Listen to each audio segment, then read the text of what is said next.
അസ്സലാമു അലൈക്കും. പ്രിയമുള്ളവരെ, ഉത്തരവാദിത്വം മനുഷ്യപ്പറ്റിൻ്റെ രാഷ്ട്രീയം എന്ന പ്രമേയത്തിൽ സുന്നി യുവജന സംഘം കേരള യുവജന സമ്മേളനം ഈ മാസം 27, 28, 29 തീയതികളിൽ തൃശ്ശൂരിൽ വെച്ച് നടക്കുകയാണ്. 1954 ഏപ്രിൽ 24 രൂപീകരിച്ച സുന്നി യുവജന സംഘം കഴിഞ്ഞ 7 പതിറ്റാണ്ട് കാലം വിവിധങ്ങളായ പരിപാടികൾ നടത്തിയും അതോടൊപ്പം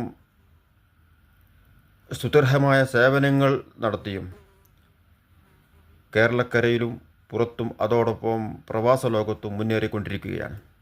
6000-ലധികം യൂണിറ്റും 617 സർക്കിൾ കമ്മിറ്റിയും അതോടൊപ്പം 126 സോൺ കമ്മിറ്റിയും ഇന്ന് സംഘടനയ്ക്ക് കീഴിലുണ്ട്.